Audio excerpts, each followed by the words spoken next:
Hi, I'm Mike with Holmes Quality Products.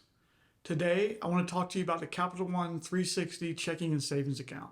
Over the last year, this has probably been my most recommended checking and savings account. The Capital 360 accounts are free, so you don't have to worry about paying the monthly fees or any of that stupid stuff. You shouldn't be paying monthly fees pretty much for any bank. It's ridiculous nowadays to have to do that. We're going to start talking about the checking account first. The Capital One 360 debit card for the checking account. I like the fact that you can use it at many ATMs. They have all the Money Pass and Allpoint ATMs, so over 70,000 ATMs.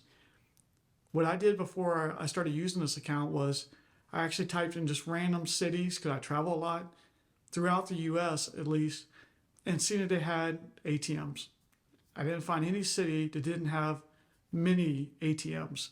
So your ATM coverage is very good. I don't use a debit card often to purchase things, and I don't use it often to get cash out. But when I do need to get cash out, I want to be able to get it out and not worry about fees or whatever they might try to charge me.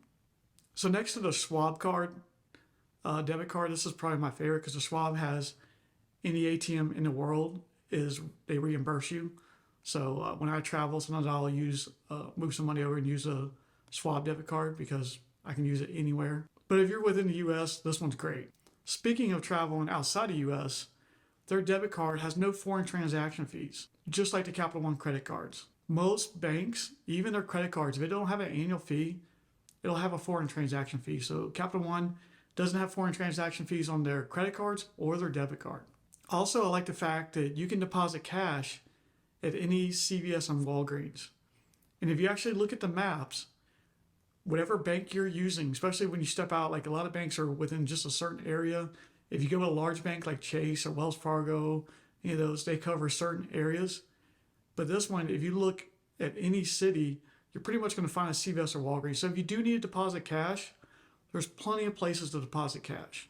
Now, the downside to depositing cash with them is you can only make 5 deposits a month, and they have to be under $1,000.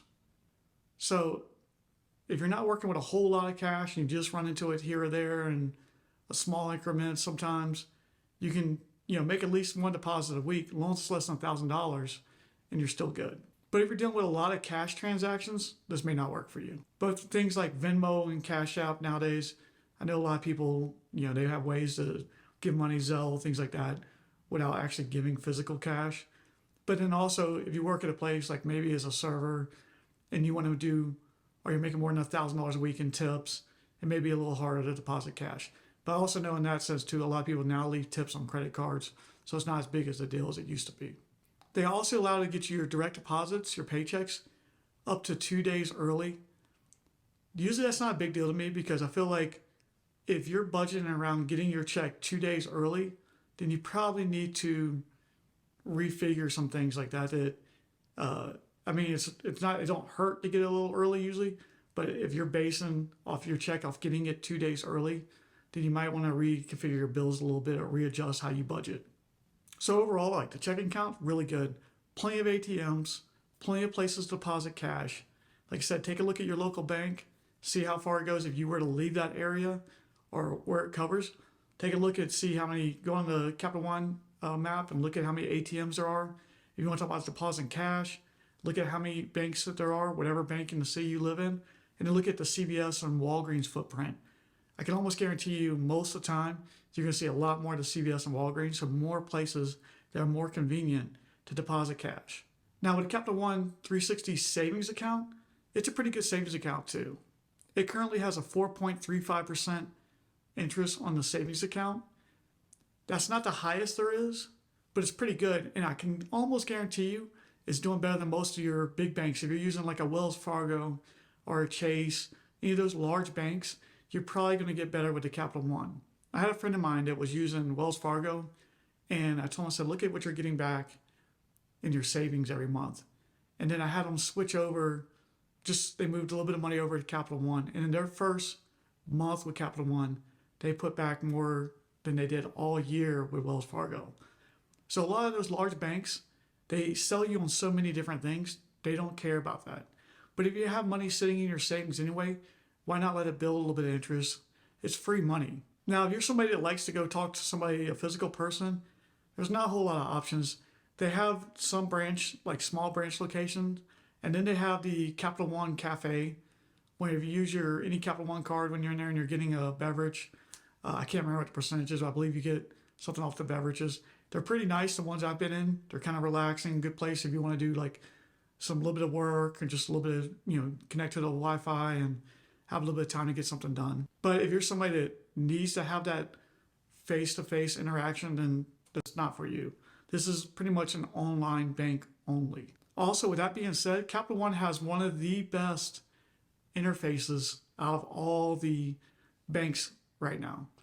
It's very intuitive, super easy to use.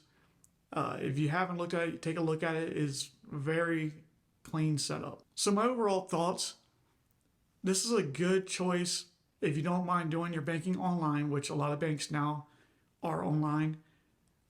If you want really good ATM coverage, if you want to be able to deposit some cash easily, and if you want a nice interface, easy to use app, and then also you're getting a pretty good return on your savings.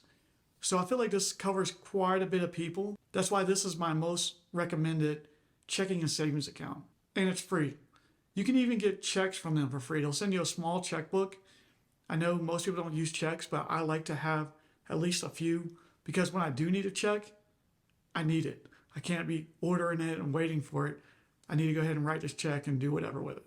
So I know that's not a credit card video, but remember, like I always say, if you don't have the cash, you don't have the credit. So make sure you always treat your credit like cash. Only spend what you have. Hopefully with this video, you can put your money somewhere, let it build a little bit of interest, get a little bit of that free money. I hope you guys liked the video. If you liked it, give me a thumbs up. If you have a question or anything, put it in the comment down below. And I'll see you guys in the next one.